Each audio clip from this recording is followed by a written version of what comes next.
पण रावसाहेब फडणवीस असं म्हणतात की आरक्षणावर संविधानात बसणारे मार्ग काढावे लागतील, केवळ आश्वासन देऊन नाही चालणार नाही, नाही. हे बरोबर आहे. समाज एकमेकांसमोर उभे राहू नये यासाठी आम्ही प्रयत्नशील आहोत. पण राहिले आहेत ना, हे जे उभे राहणारे आहेत, समाजाचे नेतृत्व करणारे लोक आहेत, ते फडणवीसांचे चेले आहेत. हे फडणवीस सांगतील तसंच वागत आहेत. आणि संविधानाच्या गोष्टी फडणवीसांनी आम्हाला सांगू नये या विषयावर. राजकीय इच्छाशक्तीचा एल्गार कोणी केला होता?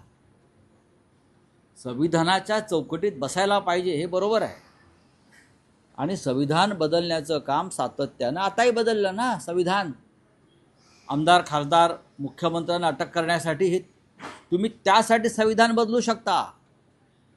आपले जे राजकीय विरोधक आहेत, मुख्यमंत्री, मंत्री, आमदार, खासदार, त्यांना गुन्हा दाखल केल्यावर 30 दिवसामध्ये पद सोडावं, अटक करावी, यासाठी आपण संविधान बदलू शकता. बदलले ना आपण.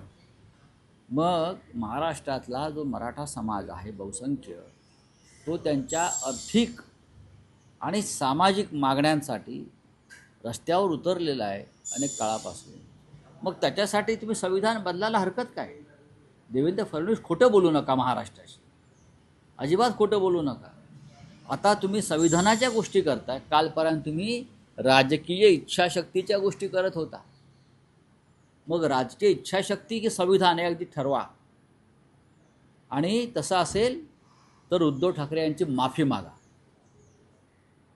महाविकास आघाडी सरकारची माफी मागा. कारण तुम्ही त्या सरकारला राजकीय इच्छाशक्तीची आठवण करून दिली.